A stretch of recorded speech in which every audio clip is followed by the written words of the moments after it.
pueblo, estuvo conversando con Lula, tiene novedades sobre la región.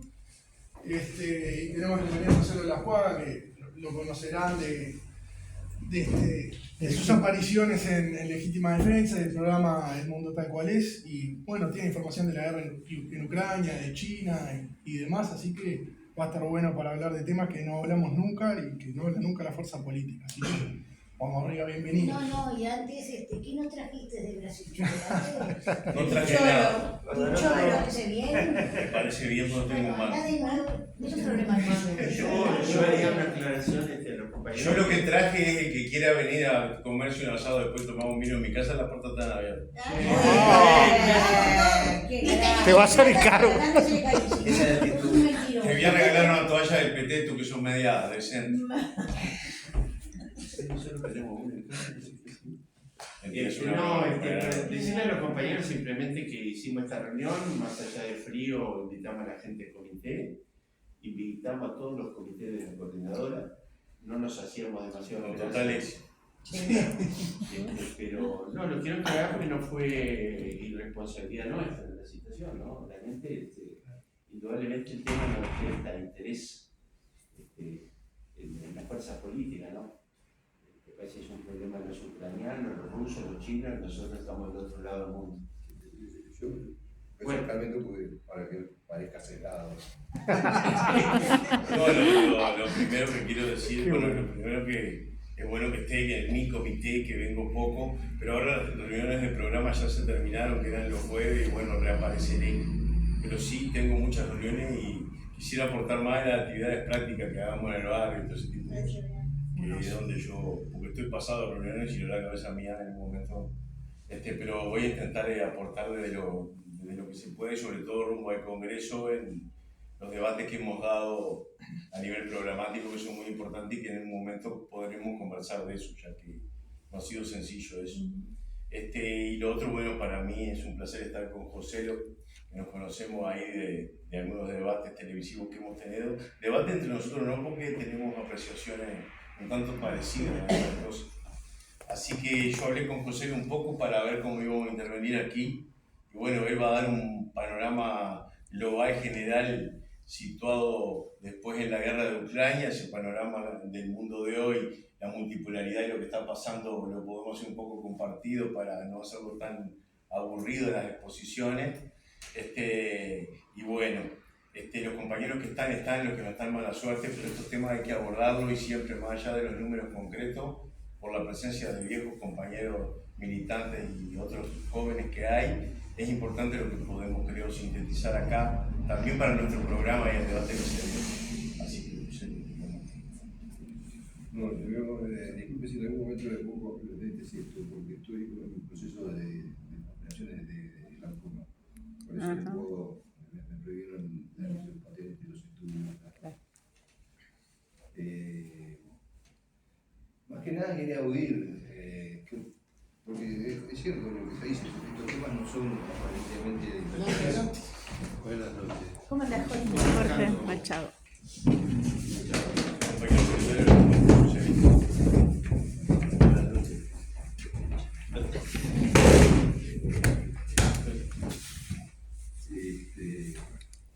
A mí me parecía interesante, pensaba, hablar de cosas de las que no se dice nada, porque pienso que todos tenemos muchas informaciones.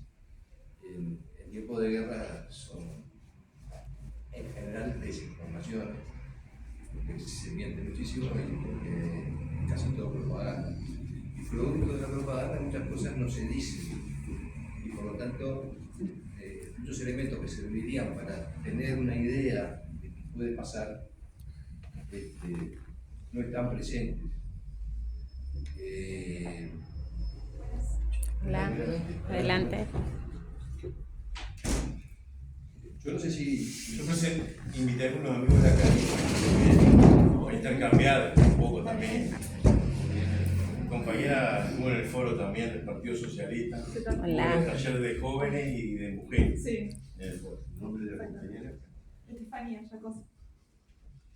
Bienvenida. Gracias.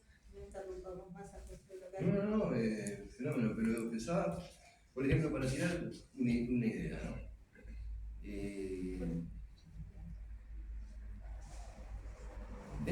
Rusia en este momento existe una polémica interna que es mucho más fuerte que la que tiene, que los problemas que pueda tener hacia afuera. Y es qué actitud tomar con respecto a la victoria.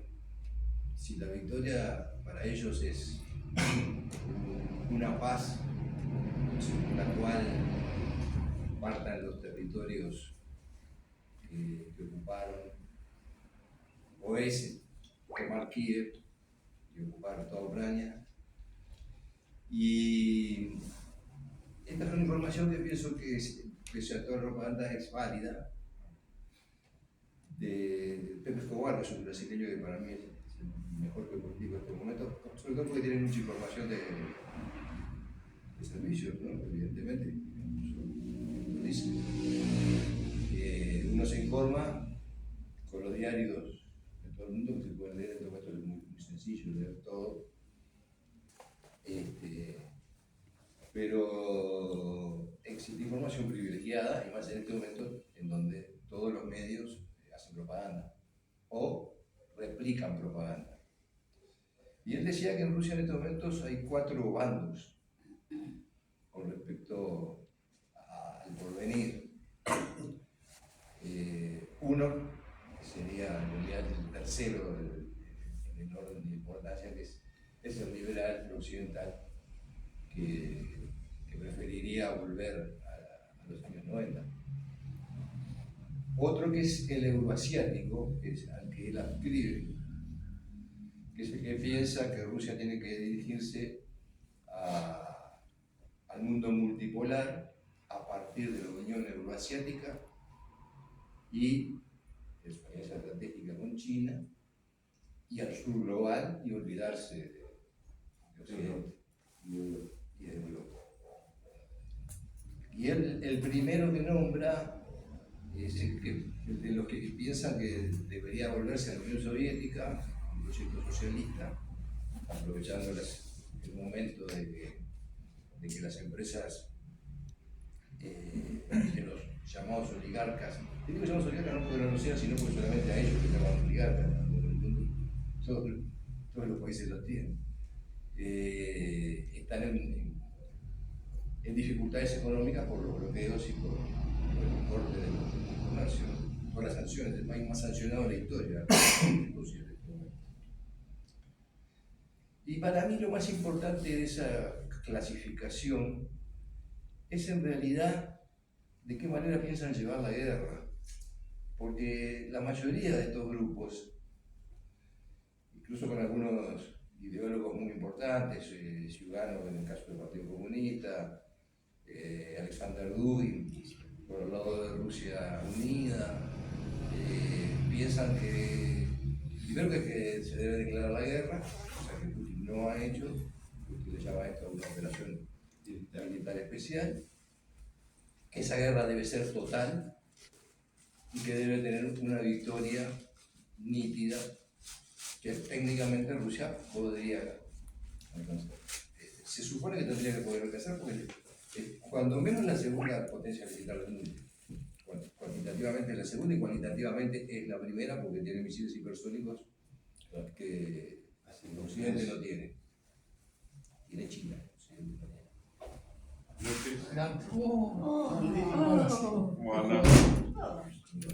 ¿Cómo le va? ¿Todo bien?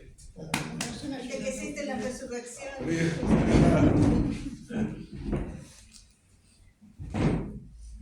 Y esas líneas presionan sobre el gobierno.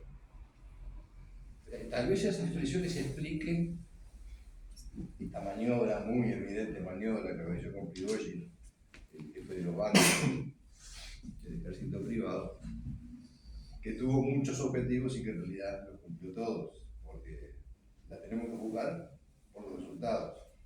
Los resultados son que en 36 horas tenían al principal batallón de asalto que ha actuado en Ucrania, no digo que sea el batallón principal de Rusia, que ha actuado en Ucrania a 200 kilómetros de Moscú, y 36 horas después lo tenía a 100 kilómetros de Kiev, en Bielorrusia. Con lo cual le da una cobertura a Bielorrusia ante cualquier amenaza de revolución de colores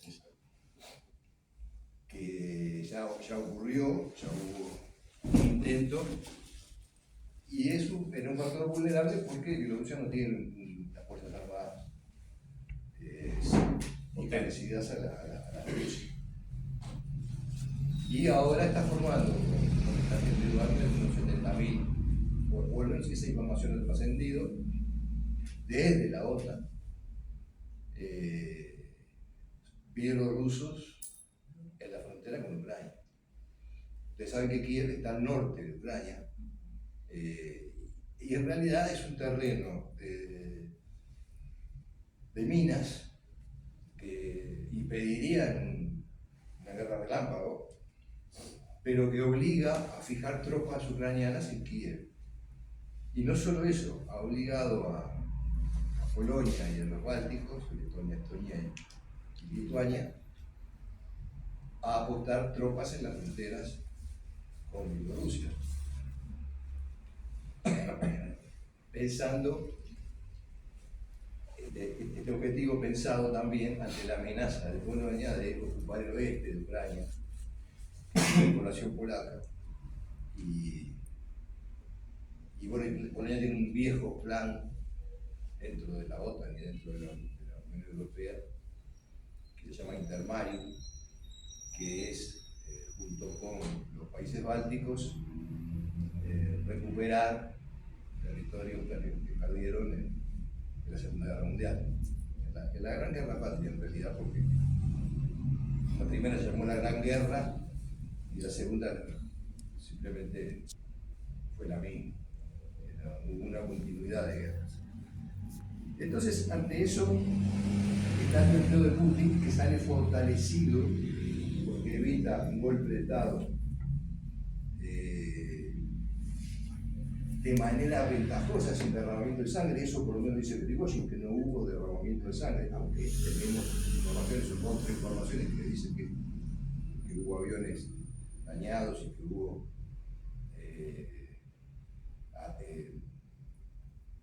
miembros de Wagner muertos, pero Prigozhin dijo que no hubo derramamiento de sangre y el Kremlin no dijo que haya habido víctimas, y consigue que todo el mundo lo apoye dentro de Rusia, que él tenía una aprobación, según una encuesta de Occidente, de un 80% de la población. En este momento, después de esto, ante esto en particular, eso crece al 90% y tiene el 90% del apoyo institucional de todo el espectro político del Partido Comunista, hasta incluso los liberales, muy especialmente de la Iglesia Ortodoxa, de todo el espectro nacional. Rusia es un país plurinacional que va desde los chechenos islámicos fundamentalistas hasta San Petersburgo y Leningrado, que es muy europea, prácticamente la más europea de las ciudades. Y consigue consolidarse, consigue hacer un movimiento de tropas que de lo contrario lo hubiese podido hacer igual hacia Bielorrusia, pero hubiese parecido agresivo, lo hubiese tachado de amenazante. En cambio así, no es que está amenazando a nadie, sino que se lo está sacando encima. Al menos esa es la trama del juego. Y consigue que deje de cuestionarse tanto su suavidad, su levedad en la guerra. ¿Por qué está haciendo una guerra de desgaste en vez de hacer una guerra de expansión y de ocupación? Y ahí, eso internamente. Sí, internamente, porque Dugin, por ejemplo, dice que tome Kiev y así se termina todo. Y en general el pueblo ruso ha seguido, él tenía la idea de que al ser muchas estas voces, requerían que la guerra se terminase de una vez, o sea que se diese el daño crítico a Ucrania para terminar la guerra, porque si no se da el daño crítico, siempre el enemigo se puede rejuntar, se puede volver a cambiar de táctica, puede tener otra logística, en el caso este, a partir de la OTAN, y la guerra hay que hacer. Pero Dugin mismo, que es partidario de la victoria total, dice que la ocupación de Kiev es problemática. Igual que todas las... Es decir, ¿por qué no tiene problema Rusia donde está? Porque son rusos. Y por primera vez, en su último discurso, en su más reciente discurso, Putin dijo el Donbass y Novorossiya.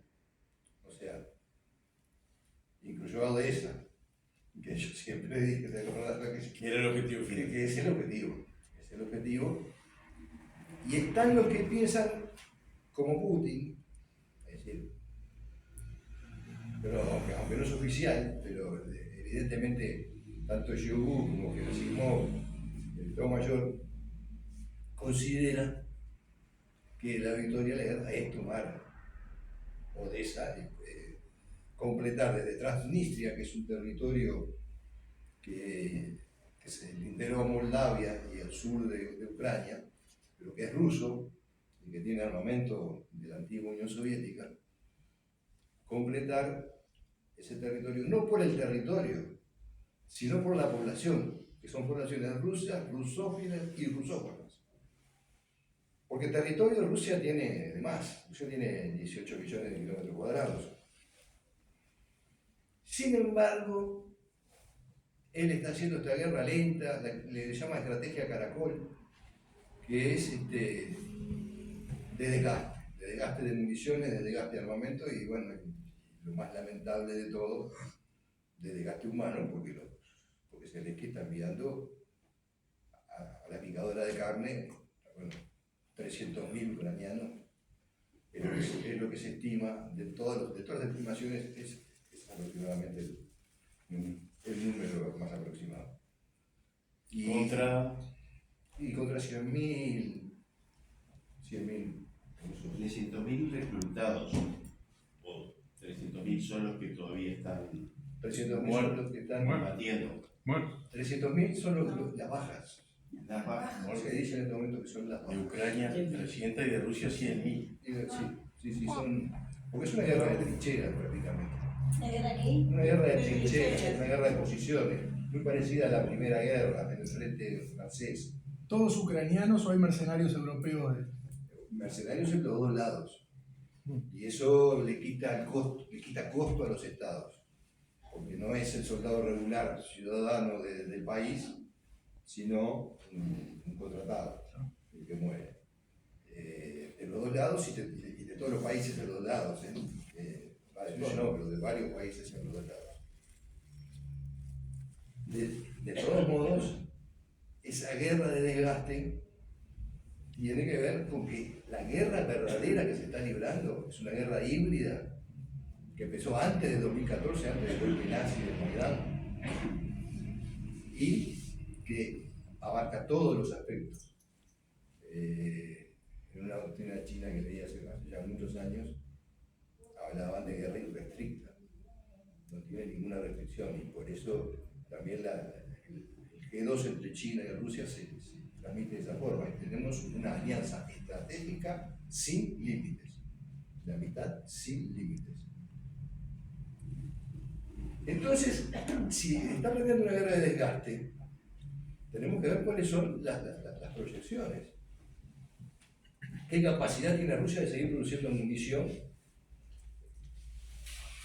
¿Y qué capacidad tiene la OTAN para seguir proveyendo de armamento y munición? Bueno, aquí es donde va el para qué del desgaste. Rusia ha ganado el frente diplomático. Lavrov ha logrado que los BRICS se mantengan, que la Unión Euroasiática se mantenga, que el Consejo de Cooperación de Shanghái se mantenga y que todo el sur global, salvo 3 o 4 excepciones, no sancione a Rusia. Esto es el 80% de la población del mundo. Y ante eso, ellos tienen que cuidar que esa correlación de fuerzas no se rompa, que no haya un acontecimiento que permita al imperialismo retomar la iniciativa en algunos de los lugares donde la está perdiendo. Y la está perdiendo en lugares claves. El más clave de todo es Asia Occidental. Ha perdido Arabia Saudí, que es el principal productor de petróleo. Y en estos momentos es un aliado de Irán, con quien no tenía relaciones diplomáticas. Y lo logró a través de la diplomacia china y terminó con la guerra de Yemen. Una guerra con 300.000 muertos y 8 años de duración, que en realidad era una guerra entre Arabia Saudí e Irán. Esos logros son los colaterales de la guerra de poder, y por eso es una guerra de poder, porque transforma las relaciones de poder en el mundo en Ucrania. Y eso es por el desgaste que está produciendo. Obviamente, si Rusia hubiese podido, con sus primeras maniobras, lograr que Kiev firmase una paz, entregando los territorios a partir de una relación dentro de las Fuerzas Armadas de Ucrania, a la que se acostó en un principio, porque en un principio... Se hizo, ¿no? Sí, al final, y Putin le demostró a los líderes africanos, 50 países africanos, que fueron a Moscú a hablar con Putin, 50 dirigentes, 50 líderes, le demostró que habían logrado un acuerdo de paz, que después, a niveles más altos, la OTAN, directamente a sus títeres, que Zelensky, le dijo que no lo podía firmar, hasta hubo uno de los negociadores muertos, de un balazo en la nuca. Pero siempre que se puede ganar una guerra con menos costo de fusión de sangre, tenés que intentarlo, aunque no es necesario. Y por lo menos hacer un intento investigativo. ¿Qué fue lo que hizo Rusia cuando envió unos 50.000 tropas en uno de los 3 batallones tácticos de la primera oleada hacia Kiev? ¿La intención cuál era? Una, si se podía negociar con las Fuerzas Armadas, porque son Fuerzas Armadas que hasta no hace mucho integraban el mismo país, que era la Unión Soviética. Y evidentemente existen colaboracionistas rusos en Ucrania y existen también intercomunistas en Rusia. Si se podía lograr, y bueno, se evitaba todo esto que está pasando. ¿Había que intentarlo? Bueno, sí. Pero además había que fijar tropas en Kiev para que no fuera la línea de contacto de Donbass, donde se sabía que iba a haber, que fue donde finalmente fue Rusia y ocupó. Ocupó no, en realidad lo que hizo fue Lugansk y Donetsk, que tenían milicias populares, controlando militarmente la capital y las zonas metropolitanas de esos oblats, la llevó hasta la frontera. Y agregó Novorossiya, que también es una población rusa, para proteger. Pero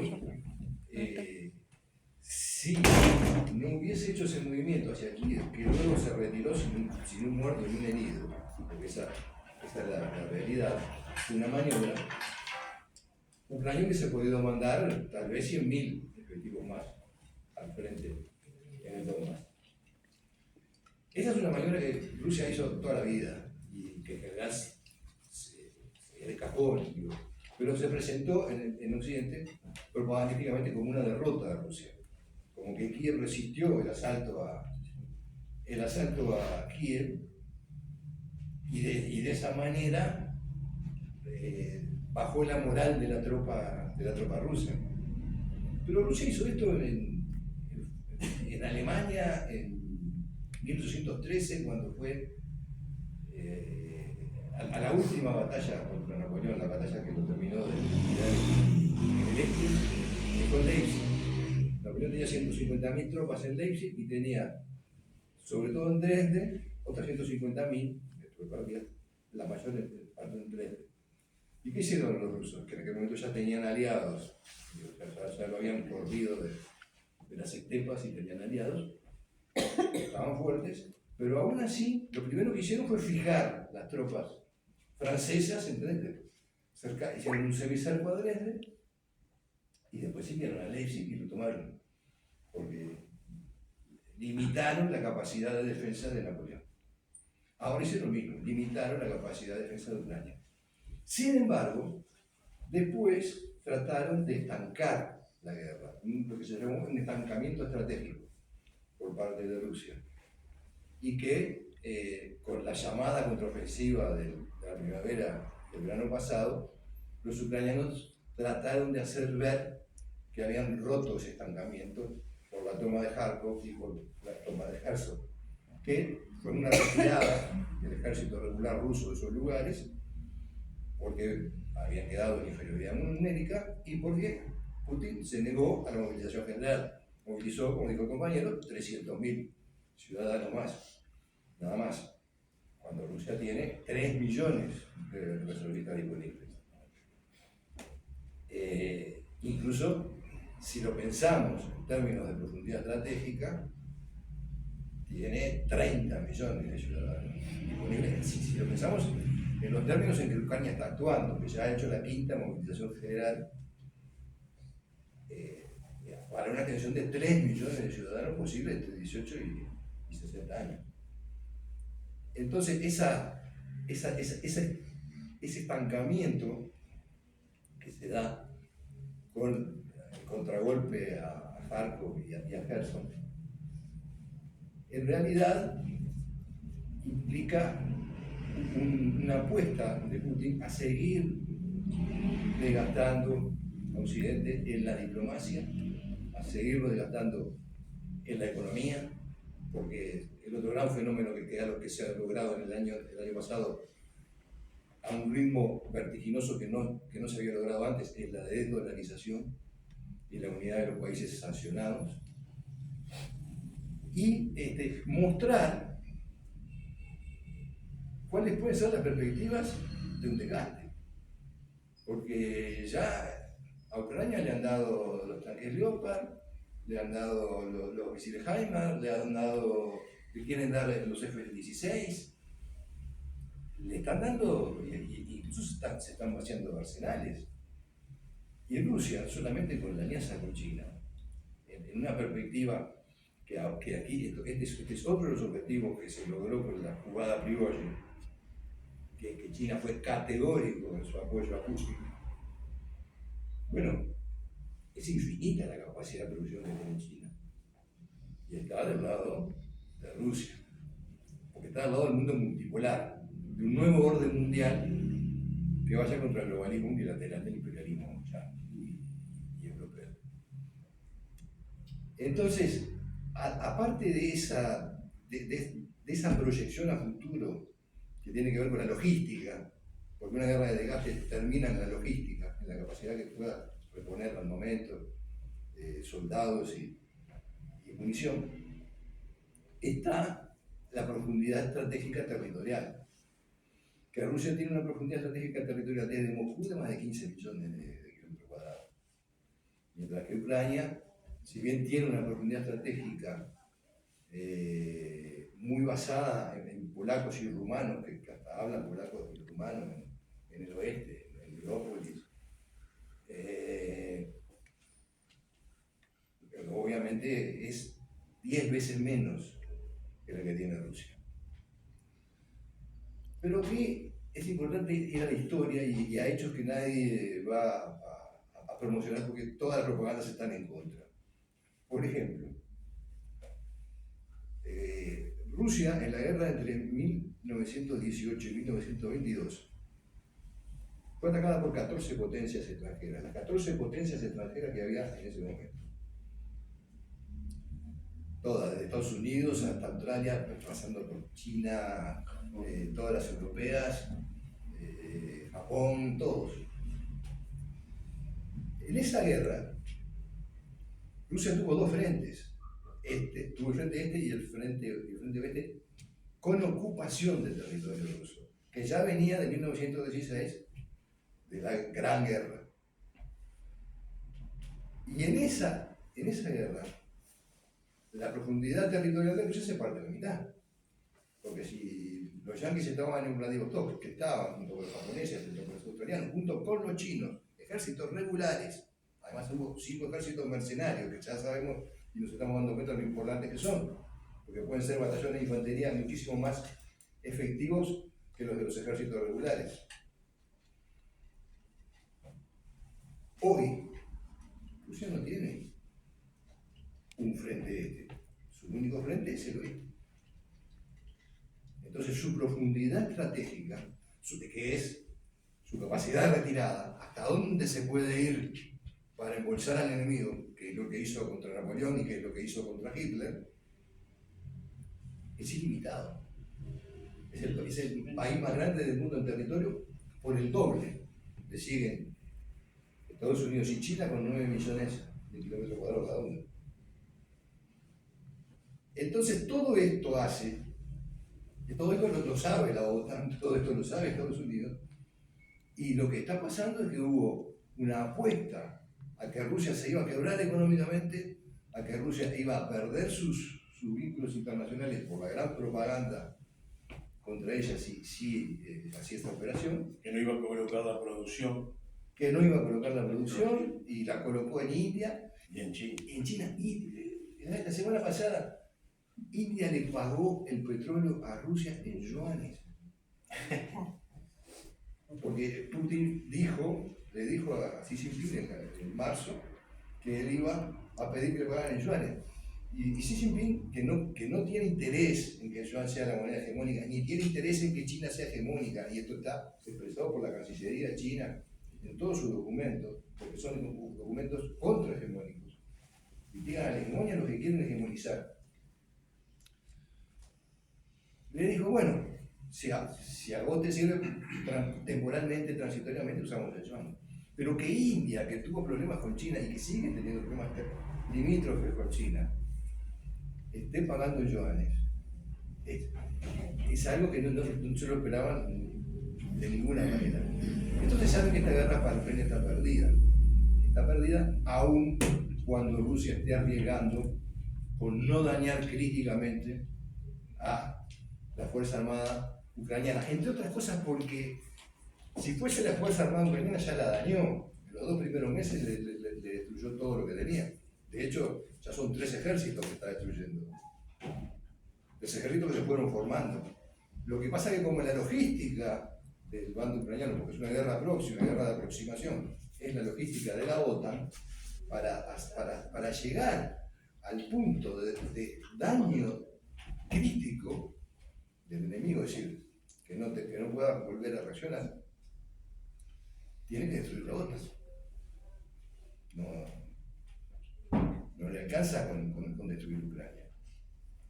Entonces, esa discusión interna, Putin la está ganando también con el efecto de esta gran jugada, esta maniobra que algún día les sabrán los detalles, pero si fue tal cual está apareciendo, es de las más interesantes de toda la historia.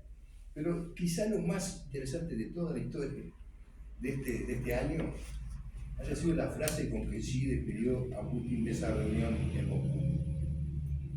Porque Xi le dijo, y se lo dijo para que quedara filmado, porque eso hizo un show, un espectáculo de la despedida, estamos viviendo transformaciones que no se vieron en los últimos 100 años. Y Putin le contesta, de acuerdo, buen viaje, cuídate, Los últimos 100 años, quiere decir que Xi, que el Partido Comunista de China considera que lo más importante que ocurrió en los últimos 100 años es el nacimiento de la Unión Soviética. Y que desde el nacimiento de la Unión Soviética lo más importante que ha ocurrido es el mundo multipolar. Es el actual orden mundial nuevo que está sustituyendo al globalismo unipolar libre. Y esto está enrabado con el dato que estoy dando, que nadie lo nombra, porque claro, Rusia después tuvo todo un tema propagandístico de olvidar aquella guerra de las revoluciones, del 18 al 22, por el tema del trotskismo, por el tema de la disputa entre Trotsky y Stalin, que es un tema que obturó el reconocimiento, porque el jefe del Ejército Rojo era Trotsky. Entonces obturó el reconocimiento de qué pasó en esa guerra. En esa guerra David le ganó a Goliat más que en ninguna otra de la historia. Fue realmente inverosímil. Rusia la tenía perdida en 1816. Cuando Putin ahora sale a decir, entre otras cosas, en su parodia con respecto a la Prigozhin, en su teatralidad, que ya en 1917 hubo un golpe de Estado que privó a Rusia de la victoria. Yo pienso que Putin es un fundamentalista pragmático, y el fundamentalista pragmático no se sabe qué convicciones tiene, si es que tiene, porque la realidad es que no la privó de ninguna victoria, la privó de la derrota, la Revolución de Octubre, a Rusia, aunque fue evidentemente la Revolución bolchevique la que derrotó al zar y lo hizo con fuerzas armadas, con soviets de soldados. ¿Por qué? Porque en ese momento hubiesen podido seguir avanzando sobre Rusia, que anímicamente estaba destrozada, y consiguió una energía revolucionaria que le permitió al Ejército Rojo ganar en todos los frentes, que fueron 4 frentes. Ganarle a los yanquis en Arcángel, este es un dato que nadie lo maneja, en el frente norte, humillándolo militarmente. Porque en Vladivostok los yanquis tuvieron un general que fue bastante sensato y decidió no enfrentar a los bolcheviques porque su objetivo era apoyar a brigadas polacas que habían quedado perdidas después de la Gran Guerra. No lo logró con la empresa siberiana. Los bolcheviques lo iban a derrotar y fue una retirada en orden. Pero en Arcángel fue una derrota militar dura para Estados Unidos, de la cual no se tiene mucho conocimiento.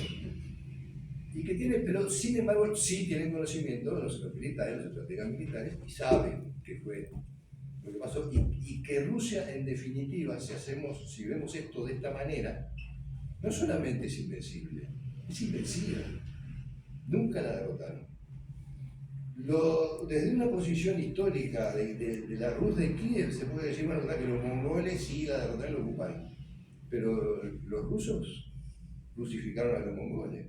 Entonces, ¿cuál es el que ganó esa disputa?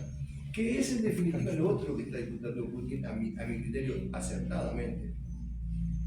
Y es desnazificar y desmilitarizar. Desmilitarizar, a Ucrania la desmilitarizó, pero la OTAN sería una escalada que evidentemente nos llevaría a la guerra nuclear, porque pasaría a ser una guerra existencial para ambos bandos. Ahora, desnazificar, y bueno, el 80% de los batallones nazis que dieron el golpe, porque fueron la fuerza de choque, en el golpe han muerto. Y además, el desprestigio del nazismo va a sobrevenir en el caso de que Rusia quede con la población de Rusia. Pero si Rusia ocupa Kiev, era el plan de Brezhnev.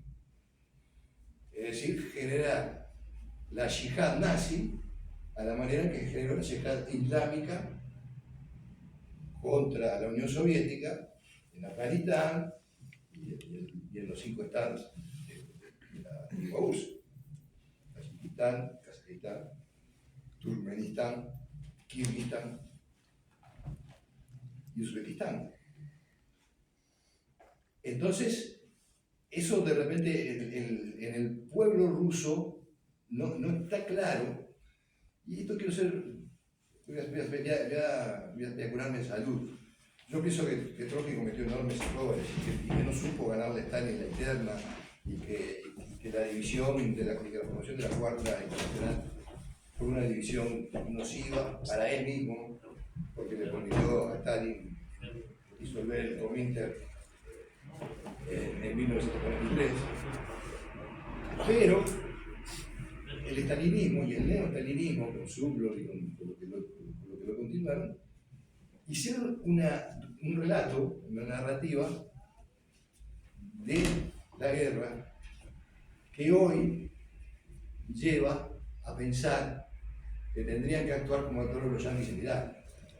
Es decir, meter la aviación, porque tendrían que haber actuado incluso, porque lo critican a Putin por sus errores iniciales. Ellos piensan, o dicen, propagandística y demagógicamente desde mi punto de vista, que pudieron haber arrasado con Kiev. Pero Kiev, primero que Putin dijo muy claro que su prioridad eran las vidas de los soldados y de los ciudadanos. Por algo también utiliza un ejército privado, que es una forma de ganar combatientes y mano de obra de armas desocupada en el mundo, y no el ejército regular. Si vamos al caso, el ejército regular ruso todavía no nació. Putin lo dijo hace 2 meses. Todavía no hemos empezado nada. Porque los rusos no entraron. En Gerson se retiraron, en Kharkov se retiraron. Actualmente tienen unas escaramuzas en esto que llaman contraofensiva de los ucranianos, que no es, porque no han avanzado ni 20 kilómetros en prácticamente un mes. Y no han llegado a la primera línea de defensa de Rusia. Rusia planteó 3 líneas de defensa que las diseñó Sergei Surovikin, y ni siquiera han llegado a las primeras bastiones fortificados de Rusia en el Donbass. Entonces, Rusia todavía no entró. Esos 300.000 todavía no participaron. Si hace una nueva convocatoria, va a ser para que los reservistas vayan, no para integrarlo tampoco a la guerra. Porque además, si bien Rusia tiene en este momento una línea de contacto de 1.200 kilómetros con el ejército ucraniano o de la OTAN, para ser más precisos, tiene una línea de contacto con la OTAN de muchísimos miles de kilómetros cuadrados y tiene que ocuparla. Pero no tiene el frente porque está China. Y esta diferencia también se dio en la Gran Guerra Patria. Porque China resistió la invasión japonesa. Es cierto, Japón pudo entrar, pero Japón no entró perico por su casa como entró Hitler en toda Europa. Entró en la mayoría de los países bajo palio. Y en algunos, ni digamos, los nórdicos ni digamos, el corredor sueco de Dinamarca a Noruega, cuando ocupó Noruega, ni digamos. Desde junio, desde septiembre del 39 hasta junio del 41, Hitler aumentó 10 veces su fuerza con respecto a Rusia. En vez de ganar tiempo Rusia con el pacto Ribbentrop-Molotov, lo perdió. Pero además tuvo la posibilidad de una profundidad estratégica porque China aguantó, en parte gracias al trabajo de Stalin en aquel momento, ¿no? Stalin, que fue un héroe de la primera guerra contra los intervencionistas, según Trotsky fue el segundo héroe después de Kamenev, que era el general de ejército. Mandó a resguardar Manchuria. O sea que no entraron a Vladivostok, a diferencia del año 18-19. Entonces, Rusia tiene una ventaja estratégica, tiene una ventaja de velocidad, que para mí es el factor que decidió todo esto. No fue ni siquiera la protección de la población rusa, porque durante 8 años Putin se preparó para estar en mejores condiciones para defender el Donbass. Putin era un gran impulsor del aparato armamentista ruso. Dijo que Gorbachev fue un inútil, cosa que ya sabíamos, pero que fue un inútil especialmente porque cortó la producción armamentística. Y tuvo incluso una destitución de un ministro de Economía que no quería que se incrementara el presupuesto. Que es un presupuesto pequeño comparado con el de Estados Unidos. Son 100.000 880.000. 100.000 por lo alto, fue creciendo hasta eso. Pero Rusia solamente tiene que ocuparse de su defensa. Estados Unidos tiene que ocuparse de 800 bases militares en el mundo. Y cuando no puedes abastecer eso, porque te ves embolsado por el 80% del mundo, entonces la guerra de desgaste te destruye. Y es esa la apuesta que está haciendo Rusia en este momento. Por eso no quiere ocupar lugares que no deben ocupar, porque aparte no tienen ninguna intención territorial que le generen la dificultad que le generó Afganistán, que en definitiva terminó siendo un factor decisivo en la implosión de la Unión Soviética. Lo dejamos por acá y está. Porque yo creo que el tema guerra y la situación actual quedó clara. Lo que hay que complementar, que lo podemos hacer también en conjunto, yo quería aportar un par de elementos. Lo primero es que desde el año 2012, 2013, 2014, Putin había puesto su infraestructura principal camino a China. Los trenes, la carretera, los gasoductos, todo lo que ahora se está concretando en la venta, por ejemplo, del petróleo y la velocidad con que se construyeron los gasoductos. Eso ya estaba proyectado, porque él ya pensaba en esta posibilidad del escenario que ocurrió. Y Putin fue director de la KGB, además tiene una formación de anticipo político, como lo tenía Fidel o los grandes estrategas. Putin y su equipo, cuando uno habla de Putin no habla solo de él. Otra cosa que no hablamos y que nunca hablamos en Uruguay, nosotros tenemos un informe de 70 páginas, después lo podemos masificar, que es de África y la situación actual, y el de papel de China en África, que es determinante, y que nos da acá para que nosotros hagamos un análisis. Nosotros lo tenemos hasta país por país. ¿Cuánto es la inversión? ¿Cuánto? En el frente todavía no hemos logrado que se discuta África, pero prontamente quizás ¿Lo tienen como Califa? No, lo tenemos como Partido Comunista. Pero es un documento que nosotros podemos hacer circular. No hay problema. Es un documento que es para nuestra interna, pero que el análisis que tiene es un análisis objetivo de la situación. No es que el Partido Comunista... Después, bueno, le podemos sacar la referencia al papel de los partidos en cada uno de los países, porque eso no corresponde con lo que tendríamos que hacer. Pero lo que también hay que sacar. Claro.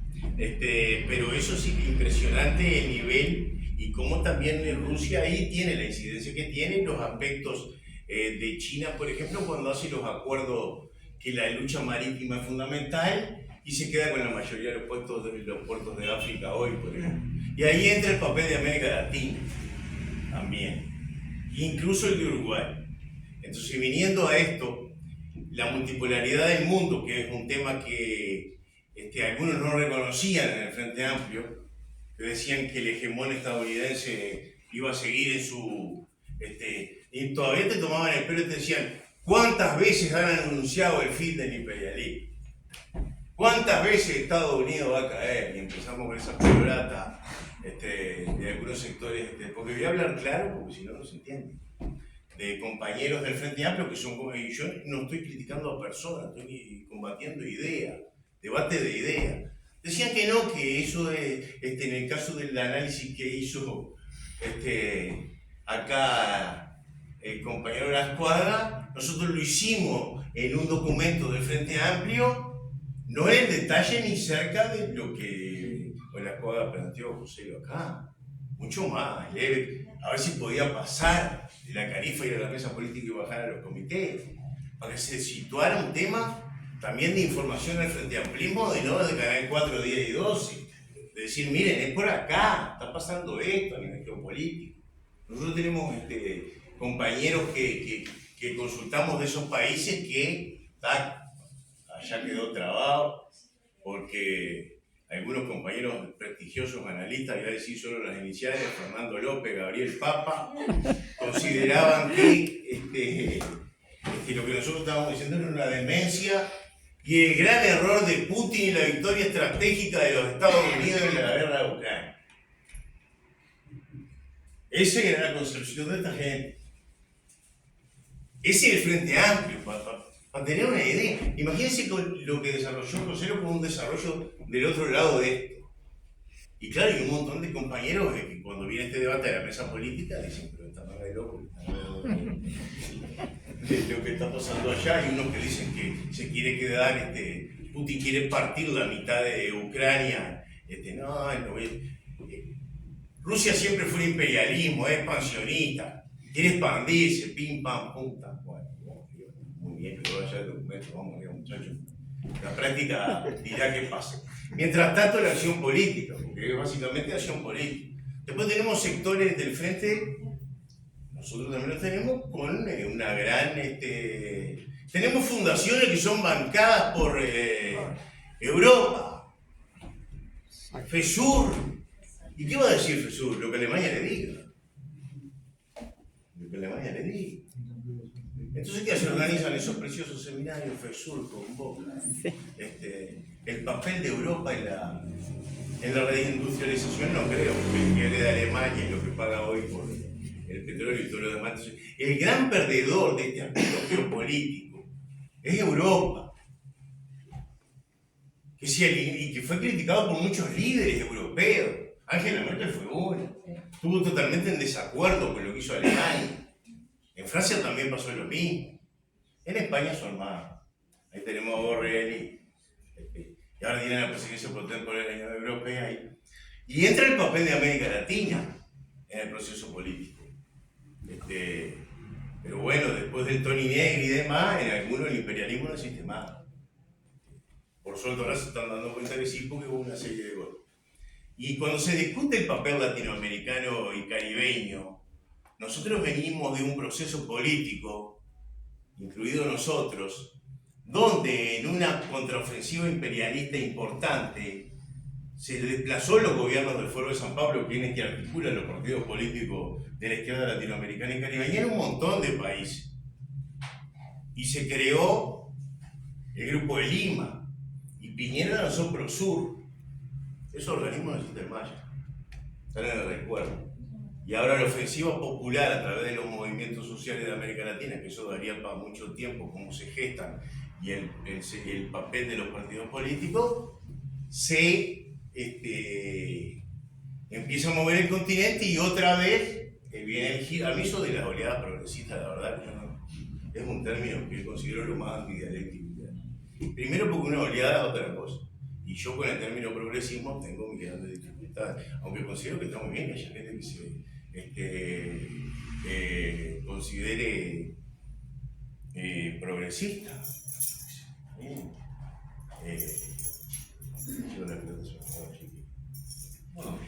Gracias, amigo.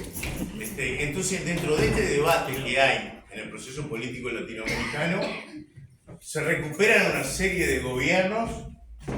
Y dentro de la política que nosotros hacemos como Frente Amplio para ir a la acción política concreta, los Estados Unidos lanzan una ofensiva política, la tenemos ahora en la Argentina, la podríamos desglosar para verla clarita ahora, cómo están actuando ahí para contraponer con Brasil y desarmar el proceso de integración, es estratégico lo que pasa en Argentina. Bueno, para colmo del mal, López Obrador gana en México. Vamos a completar un panorama para los yanquis, desolador. Entonces, bueno, se les cae Duque en Colombia. Gana la izquierda en Colombia en un proceso que para nosotros era difícil. Bueno, hay 7 bases yanquis ahí en Colombia. ¿Qué pasa en Colombia? Acciones con Venezuela inmediatas por parte del gobierno, de una de las victorias más importantes que hemos tenido en el continente del Petro. Resiste Cuba en situaciones de enormes dificultades para su pueblo. Venezuela, producto de la guerra, comienza negociaciones y el 80% de la paralización de su producción petrolera, que era producto de lo que no llegaba a Estados Unidos para arreglar las máquinas y sobre todo los disolventes para el petróleo pesado, entra a llegar porque los gringos precisan petróleo y se reactiva la industria petrolera venezolana y activa la capacidad productiva del continente en alianza con una cuestión que el Partido Comunista Venezolano critica, que es una cosa increíble realmente, que hubo que modificar la constitución para tener empresas mixtas porque los inversores para la reactivación petrolera eran Rusia, Irak y China. Perdona, ¿qué es lo que critica el partido? Los cambios en los estatutos para tener empresas mixtas con sociedades extranjeras, por ejemplo, en ese debate interno que tienen ahí. Y en otros lugares también está propiamente, podemos, en debate con sectores específicos que contradicen esas líneas estratégicas que se están desarrollando. Y para completar el panorama gana Lula en Brasil. Ya para completar el panorama latinoamericano y aquí me quiero detener con la victoria de Lula. Porque Latinoamérica, después de la muerte de Fidel y de Chávez, no tenía un liderazgo político como el que tiene ahora con Lula. No tenía. Entonces, ¿qué hace Lula con su capacidad? Tomar liderazgo político del continente. Gana. Primero gana radicalizado porque lo metieron preso. Entonces no es el mismo Lula que transó con la burguesía en los primeros gobiernos, que lo metieron en cana, y aunque un sector lo sacó. Bueno, y él gana con esa, y por primera vez coincide en la misma línea política desarrollista de América Latina, o neodesarrollista, que podríamos decir, pero coinciden en cosas muy importantes las dos mayores potencias económicas del continente, que son México y Brasil. Y trabajan en la CELAC y la relanza. Y sale Lula y se reúne con Maduro y propone revitalizar la UNASUR. Y lo felicita Maduro. ¿Y quién es para un desarrollo industrial del continente? La importancia de lo que Venezuela posee estratégicamente, más allá de la política concreta, de sus recursos naturales, el oro. Más se reúne Lula con el boliviano que tuvieron disputa en el gobierno anterior, con Evo Lula, recuerden, el litio. ¿Cuál es el principal inversor? Y por eso le dieron el golpe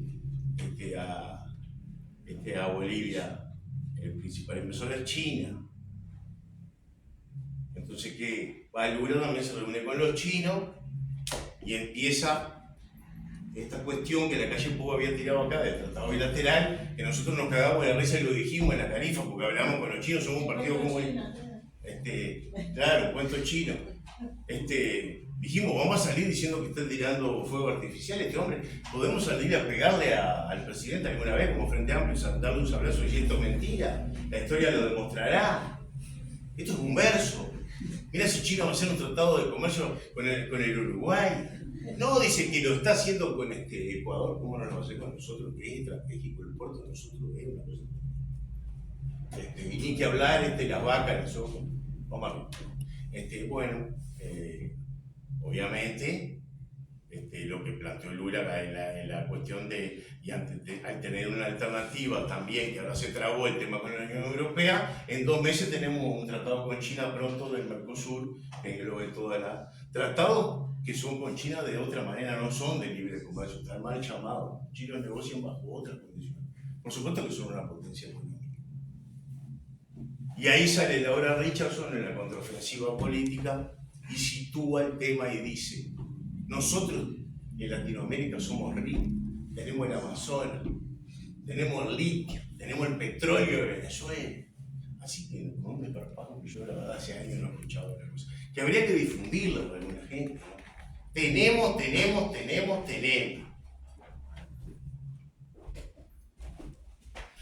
Y ahí, bueno, está la tensión política en el continente, donde nuestro presidente juega el papel de caballo de Troya, puesto por los gringos propiamente, porque es uno de los pocos líderes que queda de izquierda, porque han perdido en todos lados, y lo potencian a él como gran personaje continental bajo el liderazgo del sargento uruguayo, y lo potencian los grandes medios de comunicación.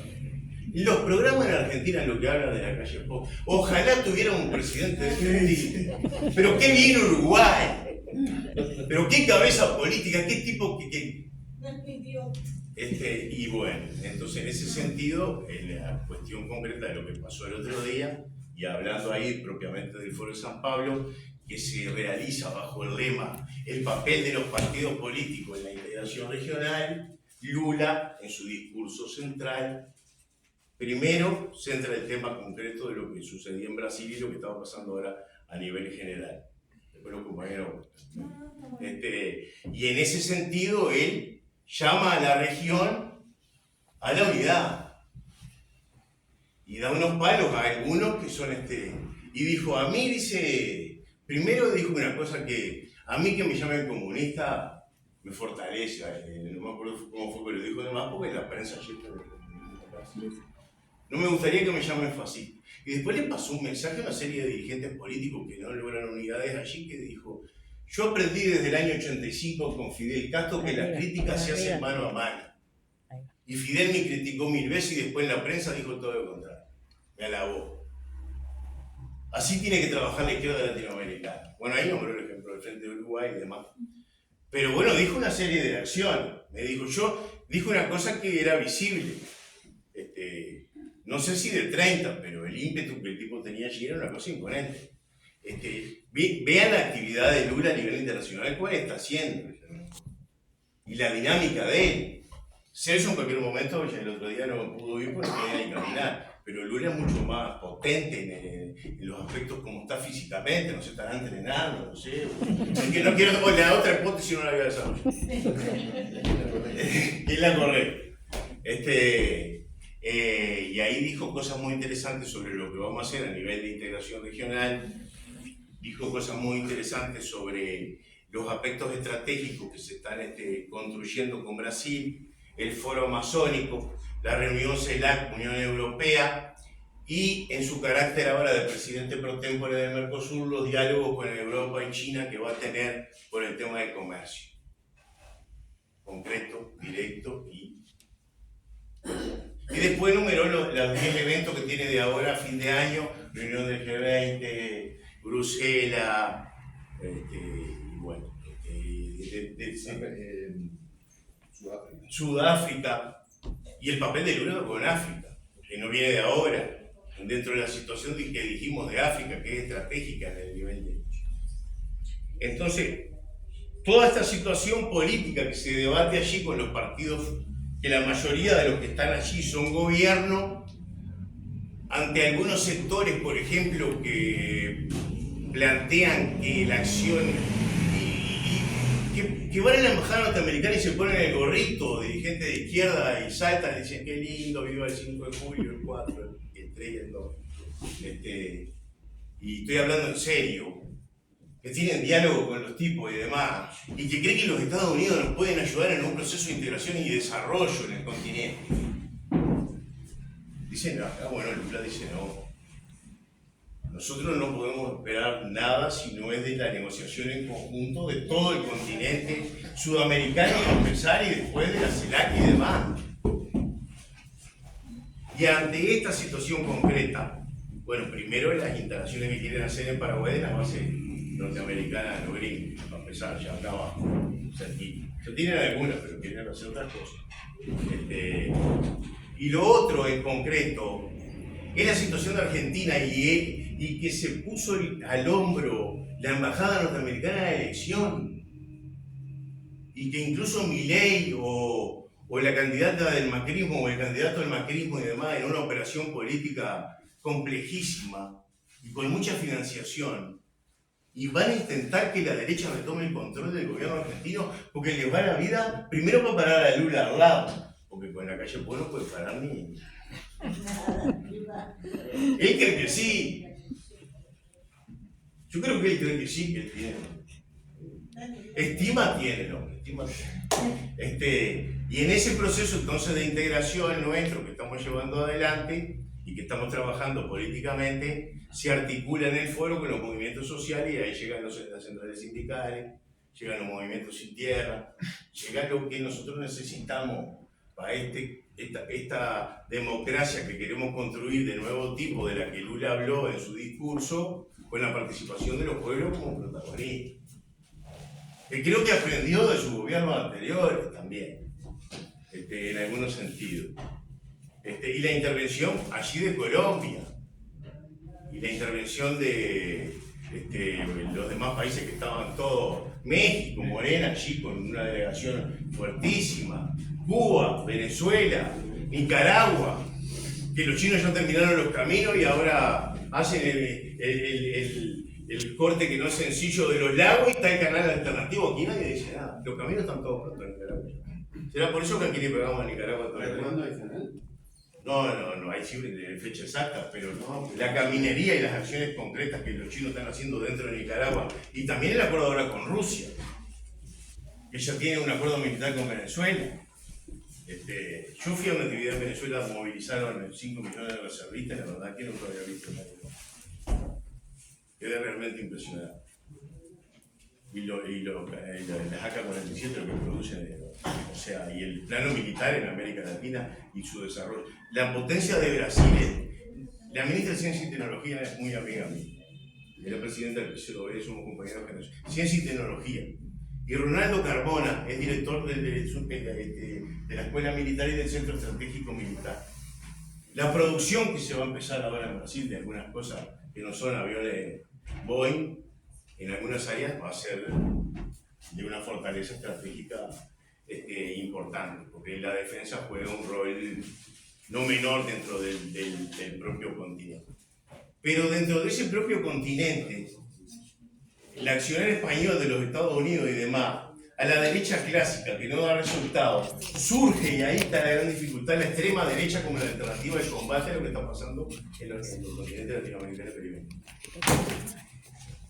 Y tuvimos dos victorias importantísimas. El Foro de San Pablo ganó sus últimas elecciones en Brasil y en Colombia.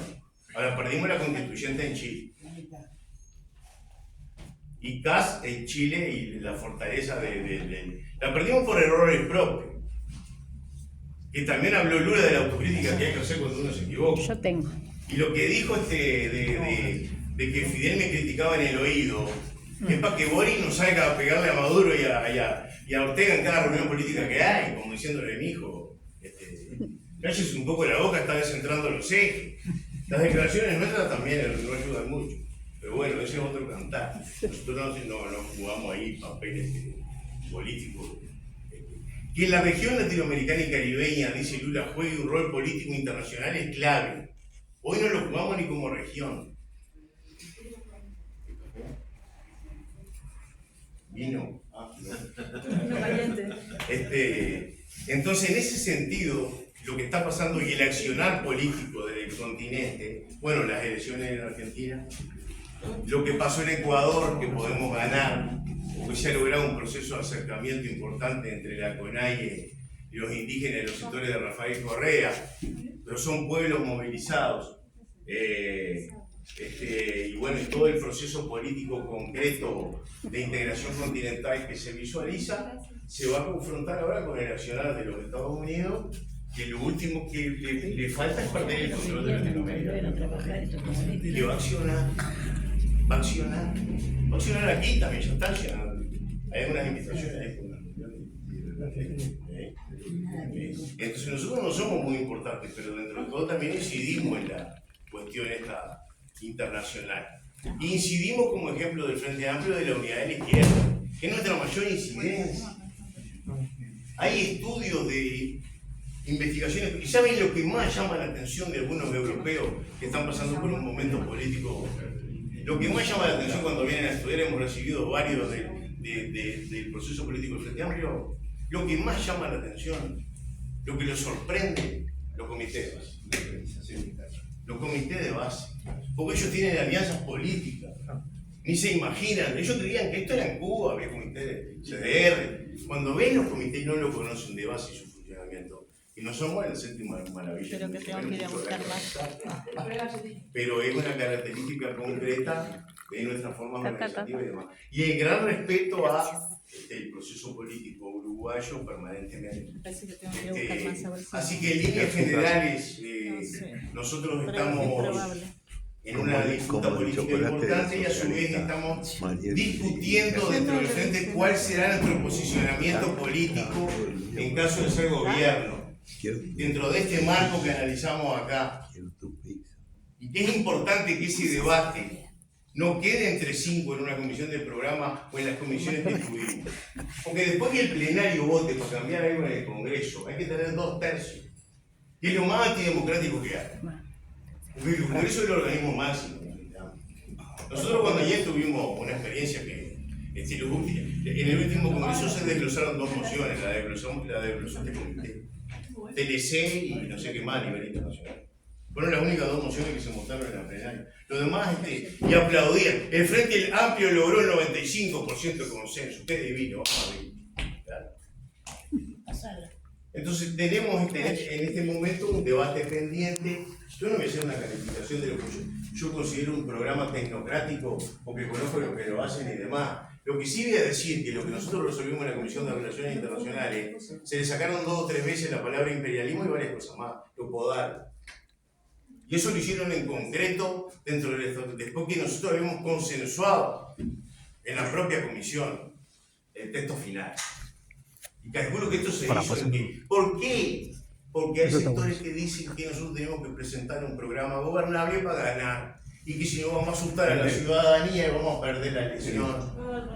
Y bueno, todo este debate político que yo hablo así porque estoy en confianza y creo que es forma de. Capaz que a alguna gente no le cae muy bien, yo lo lamento mucho, es mi forma de hacer. Me gusta que hablar en mi comité así como estoy hablando y no es contra nadie.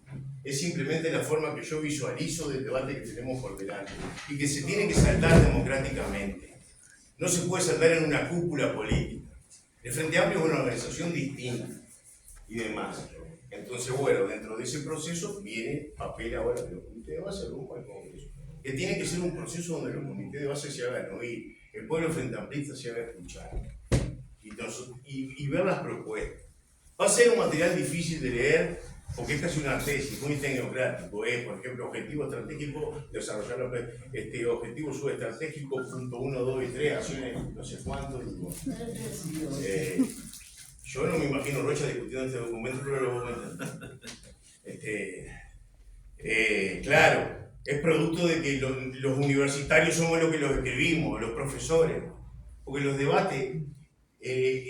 Yo no vi ningún integrante del movimiento obrero casi en las comisiones que elaboraron el programa.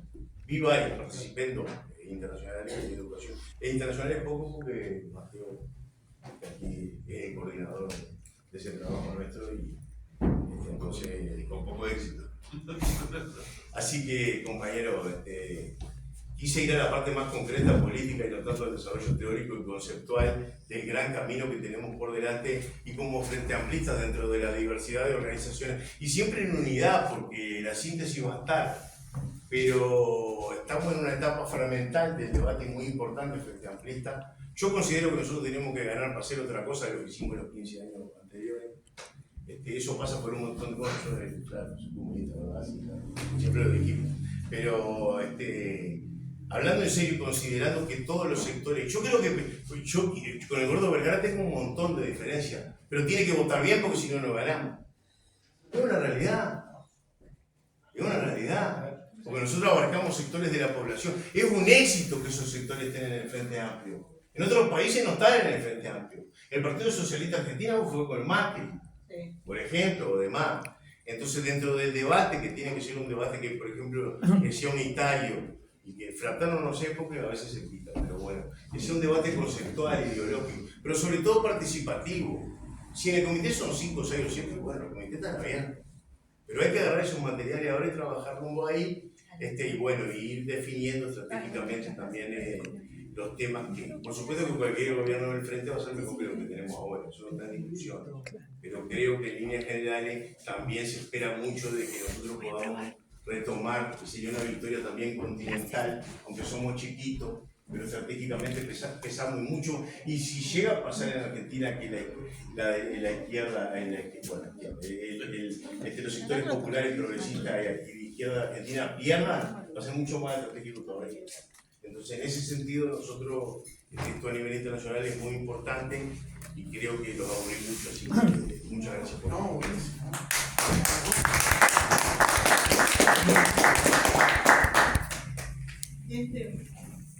Doctor, si empiezo por el final, todo ese programa que se hizo y todo, todavía no sabemos para qué queremos ganar. ¿Qué proyecto de país tenemos? No lo sabemos. Y en eso estamos trabajando en el comité. Eso por un lado. Y lo otro, agradezco a los compañeros el panorama que nos dieron a nivel internacional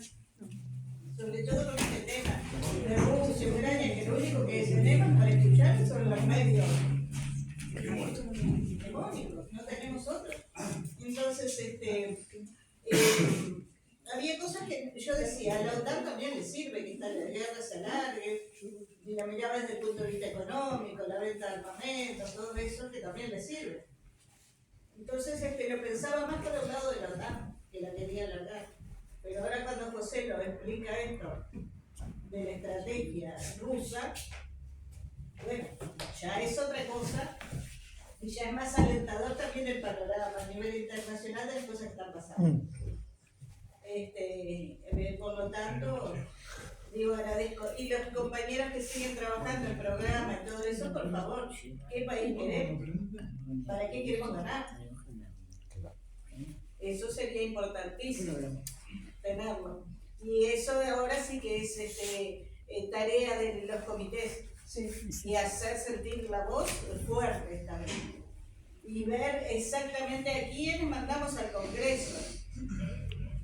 Compañeros que sepan discutir estas cosas. Claro. Bueno, nada, no voy a monopolizar la palabra. Allá está el secretario de organización que puede ir dando la palabra. Hay pocos anotados igual, pero vamos a ir. Daniel, ¿qué más? Estefanía Tuba también puede. No, pero yo adhiero a lo que expresaste. Pero yo en el de mujeres no tuve, que fue fundamental. Sebastián, yo quería hacer una pregunta. Anotame que yo quiero problematizar la discusión.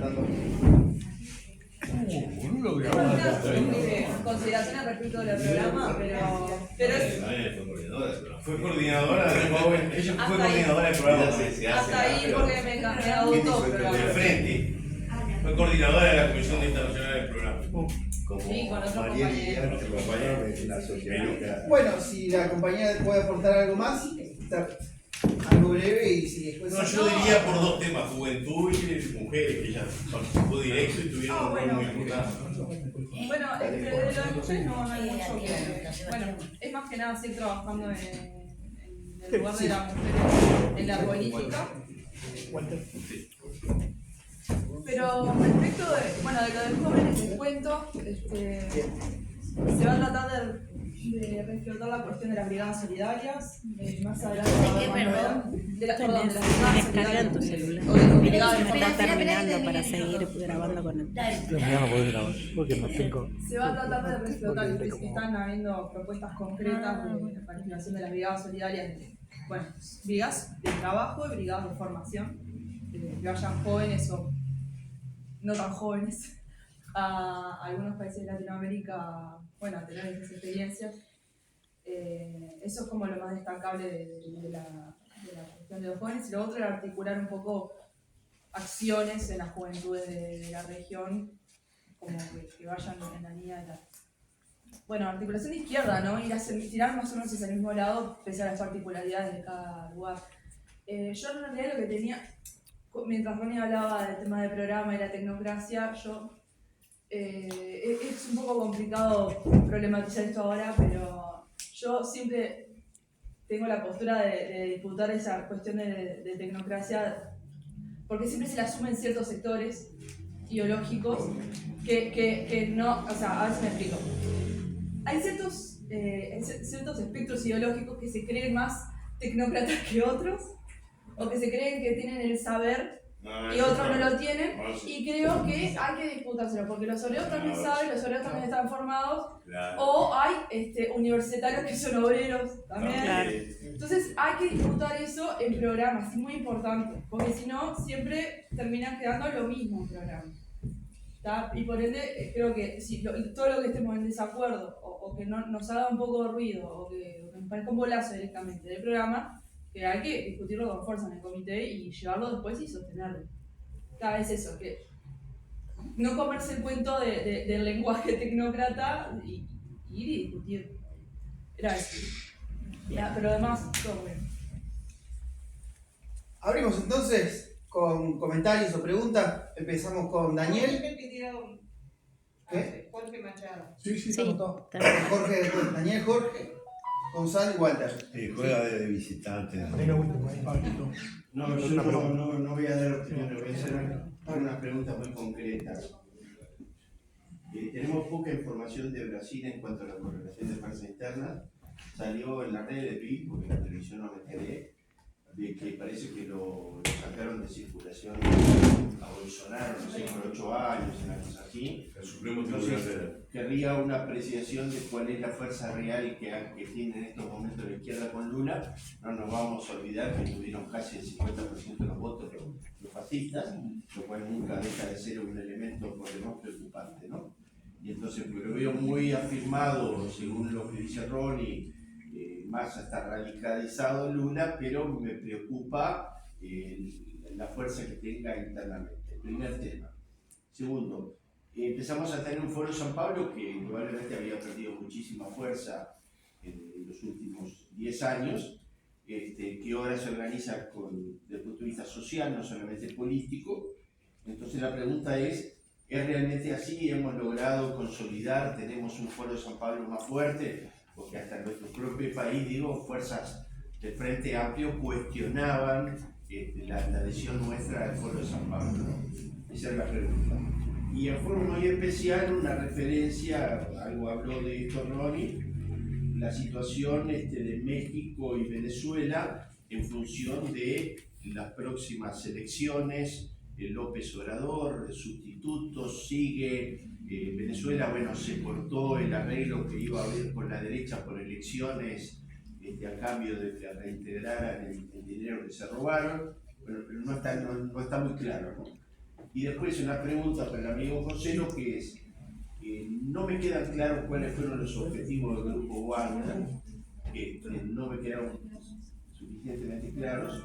Creo que en las últimas semanas hay una clara derrota de la ofensiva ucraniana, que por lo que tengo entendido hasta salieron a reclutar, no sé, hasta los que dormían en la calle, y la situación se torna, es decir, que la pregunta sería, ¿es previsible a corto o mediano plazo una crisis en las filas ucranianas o no? Nada más que eso. Ni nada menos. Y que se sirva chocolate. No, está muy bueno, Jorge. Sí, primero agradecer a los compañeros, Permiso, me voy a servir chocolate. No hay. a Ronnie y a Estefanía el informe del foro. Compañero, los datos sin duda tan enriquecedores y precisos, no solo sobre la actualidad, no solo sobre el escenario actual de la guerra, sino todos los antecedentes históricos que nos ilustran. Y yo creo que nos hace bien este tipo de conocimiento teórico. Soy partidario de los teóricos orgánicos que nos ayuden. Yo tengo más de 50 años de militancia y he aprendido con los compañeros de unas realidades que obviamente no tenemos conocimientos profundos. Dicho esto, nosotros tenemos la necesidad de aclarar muchas dudas que aparecen. No somos capaces muchas veces de independizarnos de los medios de comunicación y independientemente que nos adherimos a procesos como los bolivianos, ¿verdad? Que son revolucionarios, ¿verdad? Y que instalan una cultura política que no es eurocentrista y hegemónica. Por tanto, desde esa mirada, y como nosotros pretendemos la revolución uruguaya, porque hay un proceso progresista en América Latina, pero después del progresismo, ¿qué es lo que queremos los revolucionarios, los socialistas, los comunistas? Superar el capitalismo y avanzar en una sociedad transformadora de valores humanos, etc. Y no utilizaremos conceptos y categorías marxistas que pudieran alejarnos, ¿verdad?, de acercarnos y aproximarnos a ese horizonte político. Entonces, nosotros, lógicamente, tenemos que salir a explicar el conflicto ucraniano, ruso, el papel de China, que sin duda algunos pudimos leer el discurso de Xi Jinping, interpretar su política pacifista, la ruta de la seda y toda la propuesta china de cooperación, ¿verdad? Pero también hay ruido con respecto al papel extractivista en África que nombraban los compañeros de China. Entonces aparecen dudas que me parece importante que nosotros pudiéramos tener ese panorama de esta guerra que entendíamos al principio, que era primero desde Minsk al Donbass y ahora a este escenario de guerra, ¿verdad?